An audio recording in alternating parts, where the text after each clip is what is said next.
Hello, we are Benedetta and Merel. We are going to tell you something about Nelson Mandela. First, we will tell something about who he is. Then we are going to tell what he did that was so groundbreaking and why he is so considered influential to the world. Then we will tell about his collaboration. We will answer the question if the world benefit economically from influence of Nelson Mandela. We will also answer the questions what type of legacy Nelson Mandela left behind and if his influence is still noticeable. Then we will tell you about how Nelson Mandela measured up to the other members of the list of most influenced people in the world. Last, we will going to tell why we choose Nelson Mandela. Who was Nelson Mandela? Nelson Rolihlahla Mandela was born on 18 July of 1918 in a small village called Mwedzo, situated in South Africa. When he turned 9, he went for the first time to school. There his teacher gave him his English name, Nelson, which he has used for his whole life. Giving children other English names when they went for the first time to school was compulsory because all the children must have a Christian name. In 1937, Mandela began his studies at the University College of Fort Hare. He never finished his studies there because he was sent away after having joined the students' protests. After this, he went back to his hometown. There his guardian, which after the death of Mandela's father had become Jogimbata, who was part of a royal family of South Africa, wished to arrange a marriage for Mandela. Mandela refused and went to Johannesburg. He arrived there in 1941. There he began studying law at the University of South Africa. In Johannesburg, he worked as a mine security officer. After a while, he met Lazer Sedelsky, who was a Jewish lawyer, and gave Nelson his first job that had something to do with law. Nelson Mandela was very involved in the political situation when he arrived in Johannesburg. In 1944, for example, he joined the ANC, the African National Congress. Together with Oliver Tambo, they were part of the ANC Youth League. The Youth League wanted to reactivate the ANC, who hadn't been very active in the past years. They wanted to radicalize the organization and fight in a peaceful way the segregation in the society and the racism.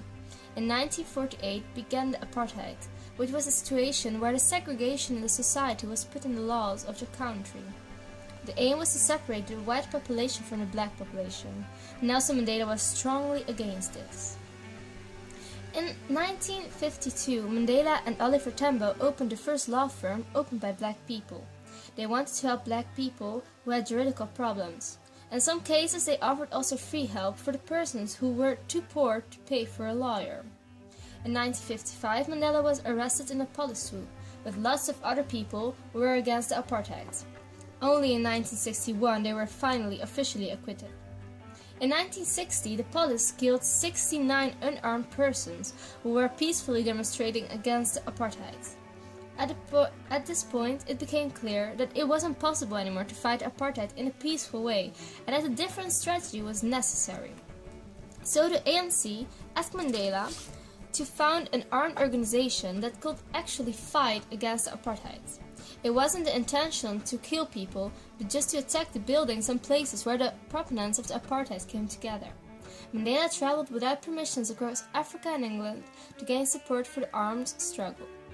In 1964, Mandela was arrested, with also other members of the organization, and condemned to life imprisonment. He was sent to Robben Island, where he stayed till 1982. He and the other prisoners had to work hard all day. Mandela never gave up his position, even in prison. In 1982, he was transferred to a prison in Cape Town. He was released in 1990 and became the president of the ANC. He continued fighting for his cause, not with arms, but with words. In 1993, he was given the Nobel Peace Prize, and finally, in 1994, he voted for the first time. He won the elections in 1994 and became, in this way, the first democratically elected president of South Africa. In 1999, he stepped down as president at the age of 81. He continued fighting for equality with his various foundations.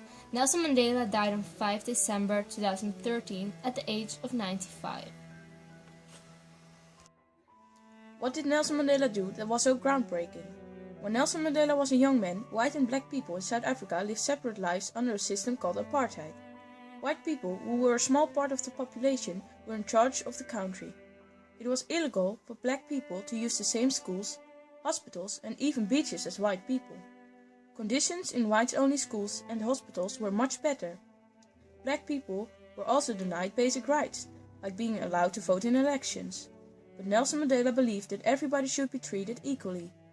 Mandela joined a political party called the African National Congress, the ENC, and later co-founded the ENC Youth League, leading protests against apartheid. Sometimes the demonstrations turned violent, and in 1964 Mandela was sentenced to live in prison on Robben Island.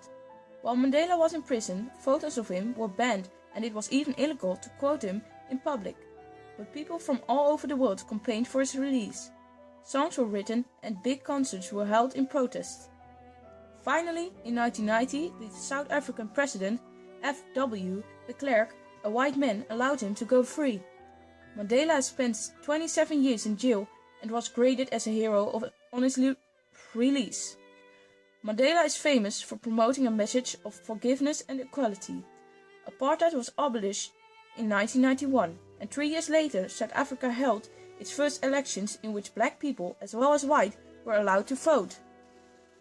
Nelson Mandela was elected president and set about trying to bring people of different races together. In 1993, he was awarded the Nobel Peace Prize, the highest honor of its kind, for his work. He became one of the world's most popular leaders, with politicians and celebrities lining up to have their photo taken with him. Even though Nelson Mandela helped to change South Africa into a fairer place, the country still has lots of problems today, including poverty, violent crime and disease. But he'll be remembered around the world for his message of peace and unity. Nelson Mandela had several colleagues. He had colleagues in the treason trial. After he and his colleagues were acquitted in the treason trial, Nelson Mandela went underground and began planning a national strike for 29, 30 and 31 March. Mandela and his prison colleagues assiduously cultivated good relations with many prison guards and gradually negotiated better conditions for themselves. One of Mandela's prison colleagues was sent to a dentist in Cape Town. While in the waiting room on the second floor, he noticed a window that could facilitate an escape. When he returned to Robben Island, he shared this with Mandela and urged him to request dental treatment. A few months later, Mandela and 2 other prison colleagues found themselves in the same waiting room, briefly unattended, and with their leg shakeless removed. They looked out the window and they entertained the notion of making a run for it. But they saw that the surrounding streets of central Cape Town were suspiciously empty for the middle of a working day. They suspected they were being set up by the white authorities, and that they might be shot if they tried to escape. So they dutifully proceeded to their checkups. Did the world benefit economically from the influence of Nelson Mandela? Yes, the world did economically benefit from the influence of Nelson Mandela. Thanks to Nelson Mandela and all the persons in South Africa have the same rights. This means that everyone can start a business, have the same education, and buy the same products. There is no one who impedes you. Of course, there are lots of people who are really poor in South Africa, and many children who can't go to school. Most of the time, these persons are part of the black population. But the fact that everyone can, if he or she has the possibility, go, for example, to the university, is good for the economy of a country. Highly educated persons can have better jobs, and with good jobs they also earn more money. With the money they buy things, and so the producers of products also earn more money and can spend more money. This goes on. So, having more people who had at least had a school education is very good for the economy. Also, the fact that everyone can buy stuff where she or he wants is very good, because that increases the competition between businesses, so that the price of products stay low. Producers have also bigger possibilities to have clients coming to their business. In these 2 examples it showed how there can be put more money in circulation, what is always good for the economy of a country. What type of legacy did Nelson Mandela leave behind? The influence that Nelson Mandela left behind is still noticeable. Nelson Mandela really led a revolution, a war against apartheid and racial segregation. Thanks to him and all the others who have fought against this, now black and white people have the same rights in South Africa. Unfortunately, there is still a lot of racism and economical and social inequality between the black and the white population in South Africa. The black people is often more poor and are treated in different ways, but at least now, finally, they have the same rights by law. So the legacy that Nelson Mandela left behind is the legal equality between black and white. And this legacy is still noticeable because black and white persons have the same rights and duties in South Africa. How did Nelson Mandela measure up to other members of the list of most influential people in the world? The prison is not only filled with people who did something really bad. Take Rosa Parks, who refused to obey a bus driver. She sat down on the places that were reserved to white people. Also, Martin Luther King was condemned to 4 months in prison 5 years later on a pacific manifestation for the same cause. But he was set free by intervention of the future president John F. Kennedy. At last, Mahatma Gandhi, the symbol of the fight for the Indian civil rights, by the independence from the British Empire, didn't escape of police too. In 1922, when he was 47 years, Gandhi was arrested by the British ones, who accused him of conspiring and trying to overthrow the government. He declared himself guilty and he was sentenced to 6 years in prison, but he was set free after 2 years because of his health problems. So, the end. We chose Nelson Mandela because we really admire him, not only for the incredible meaning that his life has been in a political way, but also as a person. He has been crucial for the abolition of the apartheid laws and for the advancement of the racial equality in South Africa. We admire him as a person because he was a very strong person who did firmly believe in what he thought and never gave up his position, even in very difficult situations, because he knew that this thought could cost him his life. But as he said in his very famous speech, I have fought against white domination and I have fought against black domination.